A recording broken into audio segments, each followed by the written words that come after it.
I feel like my fans deserve an update. To be clear, I'm still happily teaching magical studies classes like always. I am not dead. But I have spent about 5 months not streaming, with the only exception being Deltarune, because a certain annoying dog forced my hand. Instead, I've been working on a new Vtubing grimoire called Ningyotsukai. There are several related incidents that caused me to stop streaming, some of which I will not explain here as they are not relevant. What is relevant is that earlier this year I attempted to stream TCG Cards Shop Simulator and it started getting performance issues. This is not anywhere close to a well-optimized game. At the time I was using an NVIDIA GTX 1080 Ti, so I assumed it was time for an upgrade. I bought an AMD RX 9070 XT, which is quite possibly the only affordable-ish graphics card with a decent amount of VRAM. I attempted again to stream the same game, and ran into an even worse issue.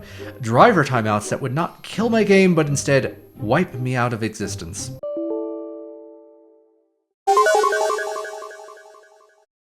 The Honor Code of Magicians ordinarily prohibits exposing the trick, but in this case I will have to give you a peek behind the curtain in order to explain further.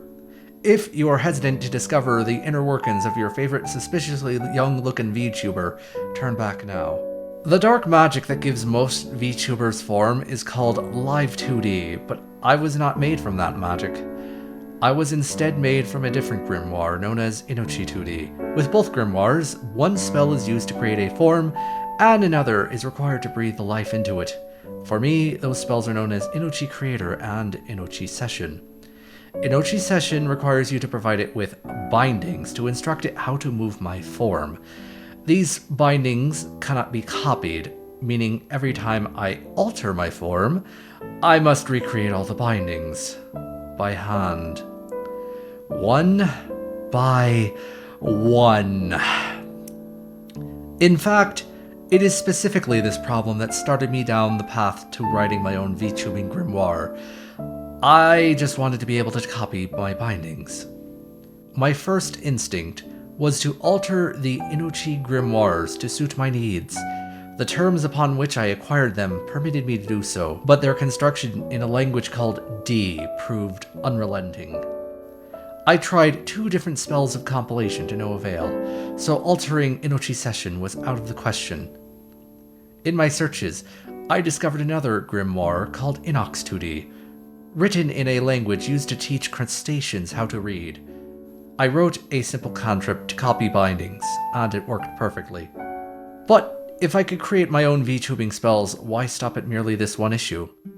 Inochi Session is woefully inadequate for my needs. It can't save puppet positions or sizes. It can't rotate puppets at all, and the spell only renders me at the size of the current window. I actually have a screenshot of Inochi Session that I have to use to line myself up, and prior to that, I had to do a little dance to make sure I wouldn't get my head cut off by the edge of the window if I leaned in too closely. Have you ever wondered why I stopped posting shorts? Well, a lot of it has to do with the limitations of Inochi Session. I need a full body shot, but I also need enough resolution around my face in order for close-ups to not look like a mess. To do that, I need to record in Portrait 4K, but, well, Inochi Session only renders at the size of the current window, and it doesn't support rotating puppets. Instead, I have to take my largest monitor and, using Windows settings, rotate it to make Inochi Session record in portrait, which means I can't read the script I need to read, because it's sideways now, so I have to take a screenshot and rotate that opposite to how the monitor was rotated, then record what I want to record. It is an utterly silly workaround. Imagine if we had a grimoire with all of the actual options you'd expect from an art program. Proper puppet sizing, the ability to specify an actual render size, maybe even some other features. I could probably bang it out in a month or 2. Inox 2D contains spells to give life to a puppet using OpenGL a classical language of graphical rendering that is certainly not suited for the deep magic at play in a modern graphics card. My first act was to write a new spell that would work with wgpu instead. This carried on for approximately a month before I realized that Inox 2D was itself incomplete. It completely failed to render my form, even using OpenGL, for a number of reasons. As part of the changes to Inox 2D that I carried out, I wound up creating an additional grimoire called Puppet Inspector. Puppet Inspector is fairly straightforward. Instead of breathing life into a puppet's form, it describes the inner workings and spells within. I used this to discover how Inochi Creator had woven these spells within myself and what Inox 2D had failed to implement. For those interested in the specific magical language, Inox 2D loads vertex indices as 16-bit integers, meaning any puppet with more than 65,535 vertices will fail to load. Parameters that alter the color of a puppet were not implemented, and their presence would cause the spell to fail. Disabled nodes were still mistakenly rendered, even though Inochi 2D doesn't render them. No attempt was made at implementing mesh groups, though I found someone else who had written the spells to do so and used those. Due to what I can only assume is a memory handling issue in Inochi Creator, every string label in my module has null bytes in it. After this, I returned to my wgpu renderer, diligently fixing faults in it until it rendered things the same as what the OpenGL one in Inox 2D did. Now that I had a working renderer, it was time to render the rest of the grimoire. It will be called Ningyotsukai, meaning puppeteer in Japanese. For one's grimoire to have an interface for its users, it must use spells from another grimoire, known as a widget toolkit, and I had chosen GTK4 for this purpose. I wanted something that looked, for lack of a better word, normal. Inochi Creator and Session draw their own interface, using their own widgets, and many of the other widget toolkits for Rush do the same thing. One particular problem for grimoires of a particular size is flexibility. People would like to move quickly through the grimoire and have access to the spells they actually use. The standard way to provide this is with drag and drop panels. A thing no widget toolkit provides a decent answer to, and so I had to write my own. Spells needed to be made for every little thing, displaying a canvas, selecting, moving, and sizing a puppet, and such. Panels need to be made to manage trackers and bindings. When Inochi Session breathes life into me, that life comes from what VTubers call the person inside. To collect that life force, one uses facial capture spells. There are several different grimoires one can use, but my person inside's preferred option is VTube Studio running on an iPhone 13 mini. Yes, VTube Studio is primarily a Live 2D grimoire. However, it also has an option to capture the face data and send it to other grimoires, which is how I use Inochi Session. It also turns out the different versions of VTube Studio don't report data in exactly the same way. So Inochi Session has a bunch of parameter normalization that I needed to copy. But all of these are small fry problems. I must have spent at least a week or two each on them. The big issue lurking behind all of these is that GTK4 does not have any support for using textures rendered by wgpu. It provides a widget called GL area, which, as you might expect, is for using OpenGL. You know, the thing I just spent a month trying to avoid. For the sake of completeness, I did wire up the Inox 2D OpenGL renderer to it, and it did work as expected, but I want to use wgpu, damn it. I wrote all this code for it! In order to draw an image to a GTK widget, one must provide it in a form that GTK understands. A further complication of this is the fact that wgpu is not its own graphics spell, but a way for grimoires to be written to use multiple spells at once.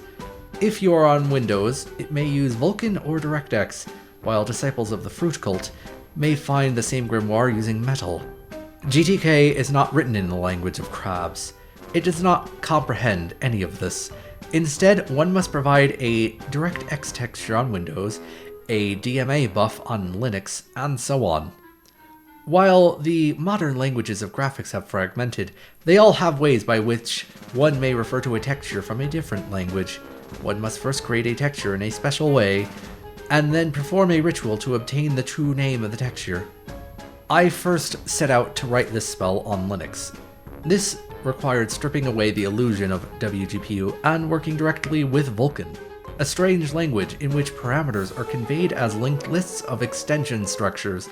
I had to create textures in the same way as wgpu, but with the extra incantations required to create a dedicated allocation and obtain the texture's DMA buff. On Windows, this is complicated by the fact that wgpu defaults to Vulkan while GTK draws to DirectX 12. The same incantations will work to obtain the true name of the texture as a window handle, or so it is said. In practice, the handle is invalid. The handle is invalid. The handle is always invalid, no matter what I did, no matter what I tried. DirectX would never accept such a fraudulent thing as a texture allocated and managed by such an inferior API. Or perhaps AMD is to blame. I cannot tell. I fortunately was able to resolve this by locking wgpu to DirectX on Windows. In this mode, the true name of a texture is always a valid handle and GTK is happy. And it turns out this is only the halfway point. I had a grimoire whose spells could animate my form, but that animation is meaningless without a way to broadcast it into the world. The textures so rendered must have a way to get into OBS. The naive way to do this is with window capture and a chroma key. But this causes problems with transparency. I will have a strange green haze around myself, and once you've learned to look for it, you can't help but notice it. It would be far more straightforward for us to project an already transparent texture into OBS. And fortunately, there are spells that allow us to do that, Spout 2 on Windows and Pipewire on Linux. Each of these was its own hell, embedded recursively within a larger one. Spout 2 was the easier of the two to support, at least in retrospect. The main problem was that this grimoire was written in a forbidden tongue, the name of which has been banished from this earth, but was once known as C++. Instructions existed to use these spells in Rust, but wielding it proved too great a task even for myself. Much like Inochi 2D itself, I could smell the fire and brimstone already, and decided to instead write a new spell of my own design that would work with Spout 2. It turned out that much of Spout 2 was the same texture-sharing incantations that I had to puzzle out manually. The underlying language that my spells would need to speak was that of DirectX 11 textures, whose true names would be published in a list of anonymous file mappings. Implementing this in the language of the crab was straightforward, actually. Pipewire, in contrast, is a lot more in-depth. Consider that it's not merely a video steering spell, but responsible for sending audio and MIDI too. The protocol even has its own data serialization format that is an absolute mess to use in Rust. It has a macro, but I wound up having to copy it to add features not exposed to the Rust version. There's a lot of subtle ways Pipewire can fail too, and it turns out that OBS on Linux doesn't even support DMA buff textures, so I have to do this stupid, silly copy back and forth that I'm trying to avoid. And it's got all sorts of weird flickering that I still haven't fixed, and so, with the interface set up, bindings working, and my ass still warm from the pokers in the 8 circles of hell that is cross-API texture sharing, we should be ready to go, right? Ningyotsukai opens up, and I feel the life of the person inside. At 5 frames per second! What the hell? I thought wgpu was supposed to be faster than all the old ways of doing things. Okay, it was still in debug mode, where most compiler optimizations are disabled. In release mode, performance is doubled to 10 frames a second. The pitch of modern graphics APIs like Vulkan, DirectX 12, and Metal is that driver overhead goes out the window. wgpu, however, is built to support wgpu, a modern graphics API specifically for graphics spells in the browser. And since it's the same implementation used by Mozilla, it contains a lot of validation overhead. It also turns out you're not supposed to create a render pass for each draw. Bind groups are really expensive, and lots of individual draw calls don't help either. I implemented lots of caching infrastructure to try and reduce the amount of work this spell is doing. At one point, I have to flip everything inside out and write a command buffer, because sharing one render pass across everything only works if you have everything in one function. With all this work done, I'm now getting about 50 FPS after I clear some bottlenecks with GTK again. It's almost acceptable, but not great. It's not even good. The spells I use to monitor performance show the GPU barely breaking a sweat. I should be able to get more than double the frames. When Ningyotsukai breathes life into my form, it has to send parameter data into Inox 2D. This process takes 3 milliseconds on its own, and the majority of that process is just spent adding together the forms. Ideally, we'd make the GPU do this, but that would require a major refactor of Inox 2D. I try multi-threading. I try simmed, and nothing works again! We do have to draw 2 images per frame, one for the window you see and one for OBS. Can we draw them both in a single pass? Well, there's an extension for it, but after spending another week reworking how render targets work, it turns out my shaders are being miscompiled somehow, and it's drawing me to the same place on both images, which is wrong. I'm not able to figure out why, so this work goes nowhere. Well, what if we bundled all these draw calls together and just submitted all the work in one go?